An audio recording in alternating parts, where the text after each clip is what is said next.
இன்னொன்று, தாவா பணியில் பங்களிப்பு பண்ணுறதுக்கு, பங்கெடுக்கிறதுக்கு நாங்கள் ஏதாவது ஏவல் விளக்கல்கள் செய்யத்தான் ஓணுமுண்டு இல்லை. எங்களுக்கு ஏழாண்டுகளை உதாரணம் எங்களுக்கு தெரியாது, அல்லது எங்களுக்கு ஏலாது, எங்களுக்கு சில நேரம் சந்தர்ப்பம் வருதில்லைன்றால் தெரிந்தவர்கள் அதை செய்வதற்கு நாங்கள் உதவுறது.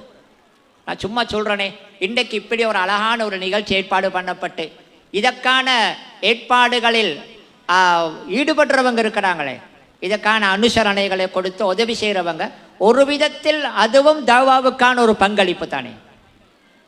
சஹாபாக்களில் சில பேர் இருந்தார்கள் பெரிய போராளிகள், யுத்தத்தில் பாரிய பங்களிப்பு.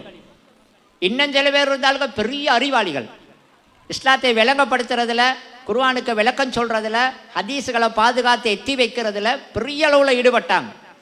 இன்னும் சில பேர் இருந்தாங்க, அவங்களுக்கு நபி அவங்க பெரிய பெரிய சுப செய்திகளை சொன்னாங்க. உங்களுக்கு இது இருக்குது, சொர்க்கம் இருக்குது, அப்படி இருக்குதுன்னு சொன்னாங்க. அவங்கள தேடி பார்த்தா அவங்க இஸ்லாத்துக்கு செய்தது, அவர்களால் அவங்க இஸ்லாத்துக்கு நன்கொடைகளை கொடுத்தாங்க, உதவியை செஞ்சாங்க. போராடுறவங்க போராடுறதுக்கு அவங்க உதவி செஞ்சாங்க.